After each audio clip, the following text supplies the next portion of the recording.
دروازے کھلے ہوئے ہیں. اگلے 6 ہفتے یا 8 ہفتے کے اندر ایک جو بڑی تبدیلی کی توقع یہ ہے کہ پنجاب کے اندر چودھری پرویز لائی لیڈ رول کے اندر ہوں گے اور نون لیگ کے جو ایم پی ایز ہیں وہ ان کو سپورٹ کر رہے ہوں گے. So that is one possibility. Nadeem, جس طرح جنوری میں یہ شروع ہوا الائز کے حوالے سے ان کا جو B P M L Q M Q M, جب جولائی ختم ہوا اور نمبرز وغیرہ آنے شروع ہوئے اور پھر ویٹ کرائسس اور پھر اس کے بعد یہ شوگر کرائسس اور اس سے پہلے ٹماٹر کرائسس، تو وہ فورس کر رہے ہیں ان کو پولیٹیکل ری الائنمنٹ کرنے کے لیے، because there is no option کہ ہر روز ٹی وی کھولے تو لوگ جا کے بازار میں جا کے خریداری کریں تو ان کو ایک بھرپور ڈفرنس نظر آئے کہ بھائی ایک ہاف آ روپی چینج ہو جائے شوگر پرائس یا 1 روپی یا 2 روپیز، وہ ایک چیز ہے. 5-10 روپے جمپے مارے گا.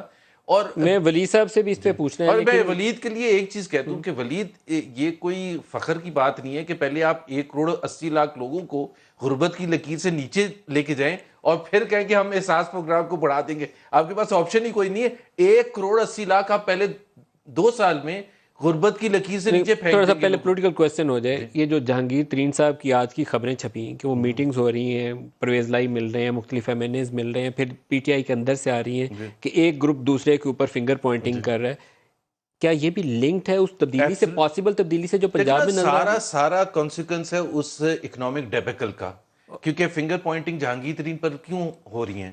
جب آپ کہتے ہیں شوگر کرائسس ہو گیا، مافیا ہے، بار بار پرائم منسٹر ملائیشیا میں بھی ریپیٹ کر رہے ہیں، اور ہم کہہ رہے ہیں وہ مافیا تو آپ کے لیفٹ اور رائٹ بیٹا ہے، ان کی تو انویسٹیگیشن کر لیں. جواب تو ان سے طلب کر رہے ہیں جو ہم ریز کر رہے ہیں. اس وجہ سے یہ انٹرنل فرکشن بھی ہے اور فنگر پوائنٹنگ بھی ہے کہ جی اس نے یہ کیا، اس سے کیوں نہیں جواب لیتے.